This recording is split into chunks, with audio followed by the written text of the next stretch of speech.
Welcome back, and we are back with the author of this book. The book is called A Second Chance to Say Goodbye. Building a Bridge to the Other Side is by author and medium Marianne Michaels. She is joining us here in the studio today, and we're talking a little bit about communicating with people who have passed on.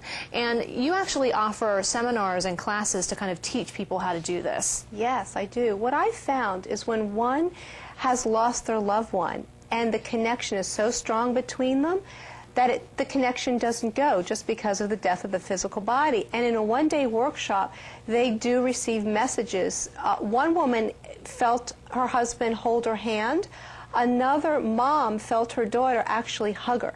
The way the daughter would grab her around the neck and squeeze her real tight, and she actually felt it by the end of the workshop. And this is actually what's pretty much covered in your book? Yes, yes. Excellent. Let's talk a little bit about more what it's like actually on the other side. I think everybody out there is probably a little curious as to what happens when they go into the great beyond. What do the spirits actually do over there?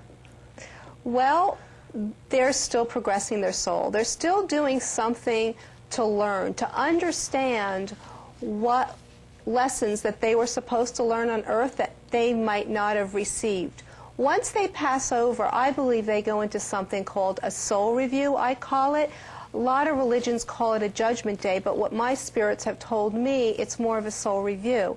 And in this soul review, you sit there and you experience everything that you've done in this life, everything you've made to make someone happy, and everything you've done that made someone sad, and you experience it, and you kind of live through the emotions and the feelings you went through to understand what your soul needs to learn to progress. There's many other psychics that have been featured on TV shows, Sylvia Browne, John Edwards. Do they pretty much subscribe to the same theories that you have, or are you unique as to your beliefs as to what happens? No, I think it's all the same, because my students tell me, who read a lot of the other authors out there, and they'll tell me, Sylvia said that, or John has said the same thing, or James Van Praagh. So it's pretty much the same, which is good, because you know we're all getting the same information, and I think that's important. Getting back to the afterlife now for a minute. Ghosts. Some people believe in them, some people don't. Do you believe in them? And if you do, how do they kind of get stuck in this level of consciousness versus moving on to the afterlife where everybody else goes? Okay, what I believe is that there is a light, a tunnel. There's something, depending on your belief system, that will take you over to the other side. It's a vehicle to move you there. You have free will to get there. There are some people that choose not to do that. Do you remember the movie Ghost? Do you remember the man in the subway? Yes. He was not moving on. He liked the subway. There was something there for him, which was addiction. A lot of people who have severe addictions who decide, I'm not ready to go to AA in the sky. I want to sit here and I want to dwell in the addiction. By doing that, being around other people's energy fields who may be drunk or who smoke a lot, and they absorb that energy and they wander around the earth plane doing that. You seem so confident in your beliefs and really what you do. Were there any times that you really doubted yourself and said, you know, maybe I should just give this up. This isn't really what I'm meant to do. This is a bunch of baloney. And you decided to move on to anything else? Or have you always done this?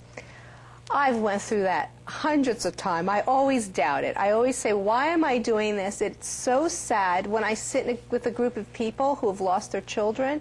I say, how am I going to do this? But what I do is I just go home and hug my children tighter and realize this is the work that I'm here to do and to get the word out there. Are there any success stories that you can share with us and our audience today about times where you really felt good and felt extremely positive about what you've decided to do with your life? I think I was at a point that when I realized that I was going to be a medium, or it was happening, because I went to school with a woman named Suzanne Northrup, and she has a book out called, I think it's Seance, A Guide for the Living, and I started studying with her, and I didn't want to be a medium. I wanted to communicate with angels. I wanted to have happy thoughts for people. But every time I went into meditation, someone who's passed on came, even animals who passed on. I could not get angels to come.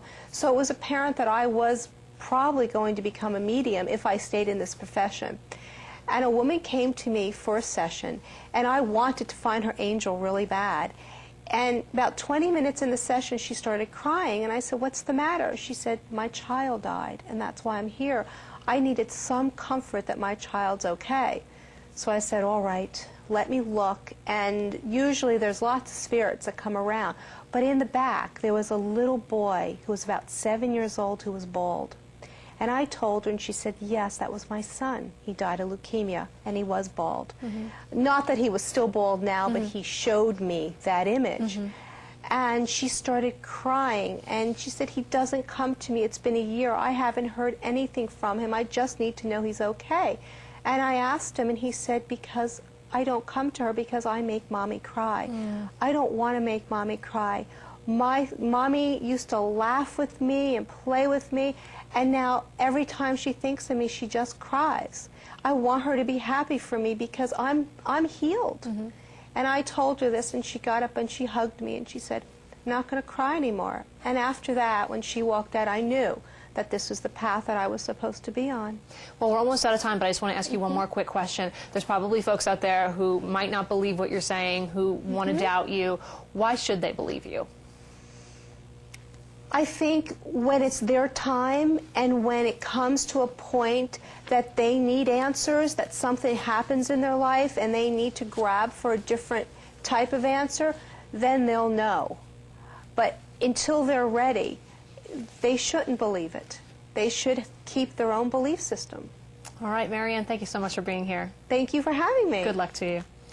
And if you would like to contact Marianne directly, here's the number. Call it. You can see it on your screen, 610-868-4017, or you can check her out on the web at mariannemichaels.com. And we'll be right back with more after this, including Roger Mallon, who's taking us out.